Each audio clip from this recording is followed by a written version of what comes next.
I received 3 emails with unbelievable, yet real, stories. The subject lines were different, but the theme was the same: ordinary shifts at fast food jobs that turned into something terrifying. So I decided to combine them. Working in fast food is supposed to be boring. You take orders, bag fries, wipe tables, and count the hours until the end of your shift. But for some people, a single shift changes everything. Tonight I'll tell you 3 true stories of people who thought they were just doing their job until danger walked through the door. Or waited for them outside.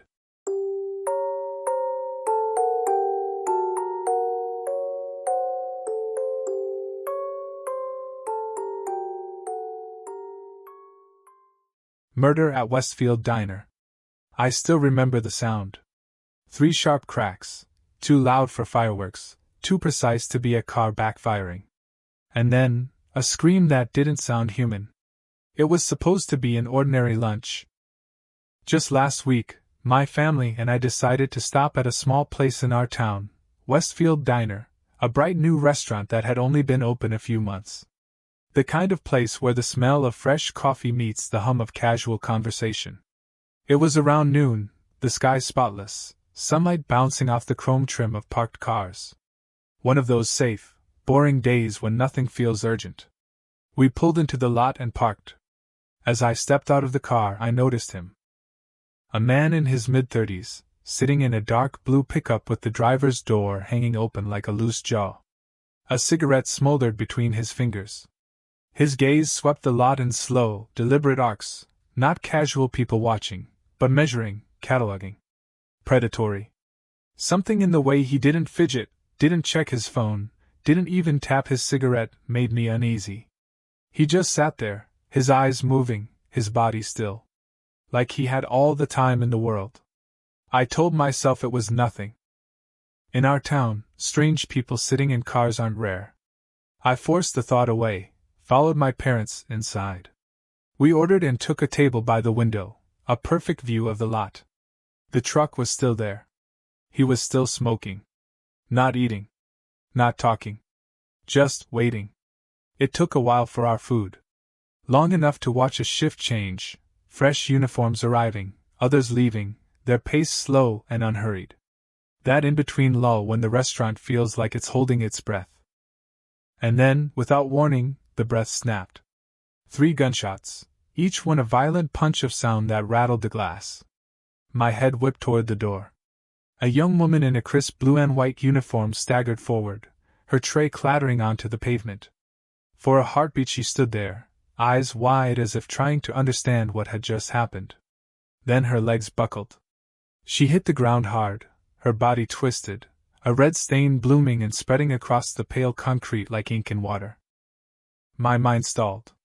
I couldn't make the scene fit together, the uniform, the sunlit parking lot, the blood. Then I saw him. The man from the truck. His movements were frighteningly calm, mechanical. He flicked his cigarette to the ground, closed the driver's door with a controlled slam, shifted into gear, and peeled out so fast his tires screamed. Inside, the diner erupted. Someone shouted for help. Chairs scraped violently across the floor. A man ran toward the entrance, then froze, scanning for the shooter. My mother's hand clamped around my arm, pulling me back from the window. I could smell gunpowder drifting inside, sharp, metallic, mingling with the scent of fried food in a nauseating haze. The next minutes were chaos. Sirens rising in the distance, then flooding the lot. Uniformed officers spilling out of their cars, weapons drawn, shouting orders we couldn't hear through the glass. Yellow tape went up. The safe bubble of Westfield Diner was gone, replaced by a crime scene. We were told to leave. The world outside had teeth now, and they had just bitten down. Later, at home, the news filled in the blanks I didn't want filled. The shooter was the woman's ex-boyfriend. She had ended the relationship a week earlier. He'd decided that if she wouldn't be with him, she wouldn't be with anyone. So he came here, parked where he could see everything, and waited. He timed it perfectly, the end of her shift, the moment she stepped into the sunlight. They caught him within hours. He didn't resist. His charges read like a litany of violence: first-degree murder, public endangerment, discharging a firearm in a public place. At trial, the judge sentenced him to 190 years in prison. Justice, they called it. But justice doesn't scrub the image from my mind, her uniform crumpled against the pavement, her life ending under a cloudless sky. I've never gone back to Westfield Diner. I don't think I ever will. And now, when I see someone sitting alone in a parked car, watching, my stomach knots. Because I know, sometimes they're not bored. Sometimes they're not just passing time. Sometimes, they're waiting for their moment. But that wasn't the only story sitting in my inbox that week. Another email described a late shift that turned into something far darker.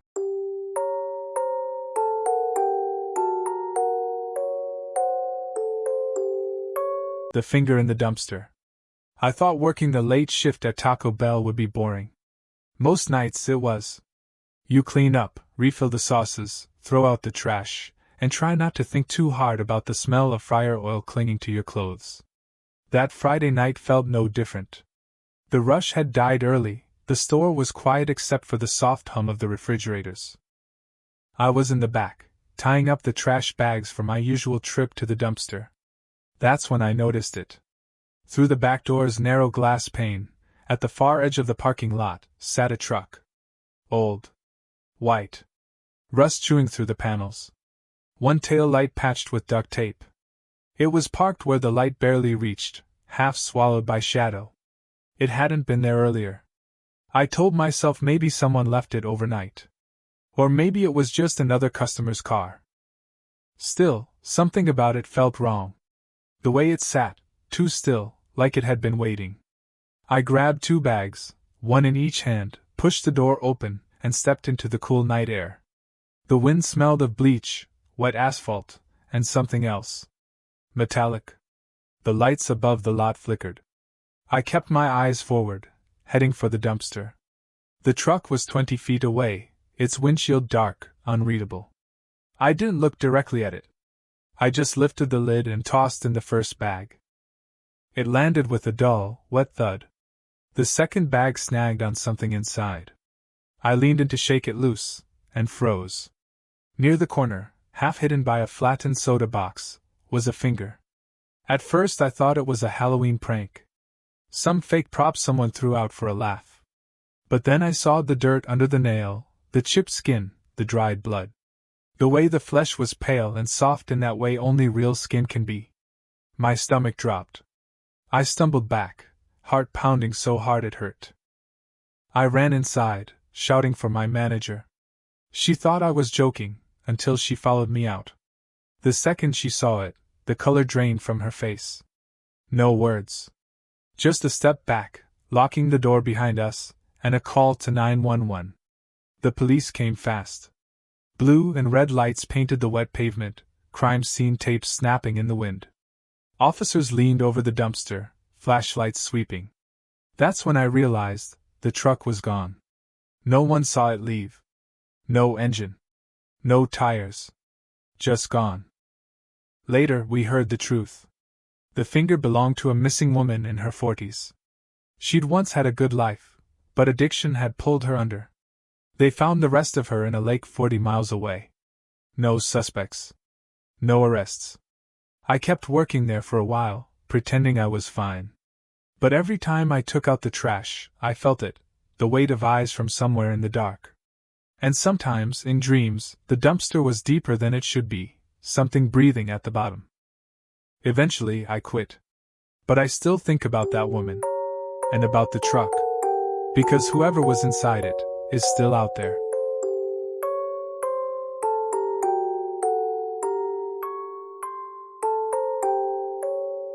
Waiting in the trunk. Working nights at Dunkin' Donuts never scared me, until that man walked in. It was late, maybe close to 10:30 p.m. The store quiet except for the hum of the espresso machines, and the occasional beep from the fryer. I was wiping down the counter when the door creaked open and he stepped inside. He was rough-looking. Bald, with a scruffy gray beard, glasses slipping crooked on his face. His clothes were stained, like they hadn't been washed in weeks, and his sandals were worn so thin I could see the outline of his toes pressing through. He shuffled to the counter, moving slowly, deliberately, like he had nowhere else to be. He ordered a large black coffee. I turned to make it, and when I handed it over, he smiled, a thin, deliberate curve of the lips that didn't reach his eyes. "Pretty," he said suddenly, voice low and heavy, like the word was meant to land in my chest. "When's your shift over?" I forced a polite smile. "I've got a ride, thanks." His eyes changed. The faint amusement drained out, replaced with something harder. "What's your schedule?" My stomach tightened. "I'm not allowed to give out that information." He stared at me for a beat too long, then grumbled something under his breath, took the coffee, and walked out. I told myself it was nothing, just another weird customer. But my hands shook for a while after he left. The next night, I was on shift with Sophie, my friend, and John, who worked the drive-thru. The store was brighter with them around, but I couldn't stop thinking about him. I told them what had happened. Sophie's expression changed instantly. John leaned in and said quietly, "He called the store earlier. Asked about you." Before I could even process that, the bell over the door chimed. It was him. He didn't order. He just stood there, staring at me, the corner of his mouth twitching like he was trying to smile again but couldn't quite make it look human. "Can I take you home?" he asked. The air between us felt like it shrank. Before I could answer, John leaned out of the drive-thru window, his voice cutting through the tension like a blade. "She's not going anywhere with you. Get out before I call the cops." The man didn't argue. He turned and walked out, but I felt it, that electric hum in the air when something isn't over. Later that night, the manager told me to take the trash out to the dumpster. My heart was pounding so loud it drowned out her voice. John must have noticed, because he came over, grabbed the bag from my hands and said, "I'll do it." He was gone less than a minute. When he came back, his face was tight, his eyes scanning the windows. "He's out there," John said, his voice low. "In his trunk. With 5 other guys." For a second, I didn't even understand. "In his trunk?" John nodded once. "They were waiting for you." My blood ran cold. The manager didn't believe us. She waved it off with an annoyed sigh. "He's harmless. Stop overreacting." The next morning, a coworker leaned over to me and whispered that he'd come back after my shift ended. Told her he'd wait for me. When he showed up again, John didn't hesitate. He stepped forward, his voice like steel. "Leave. Don't come back." Something in his tone must have gotten through, because the man actually walked away. John lost his job for abandoning his post.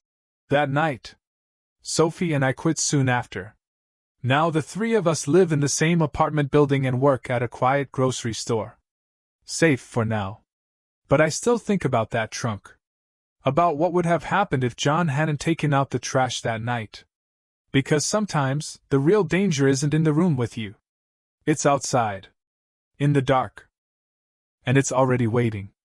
And remember, the next time you notice someone just sitting in their car, watching, they might be waiting for you. Let me know what you think in the comments. This was Tell Me What Happened. I'll see you in the next story.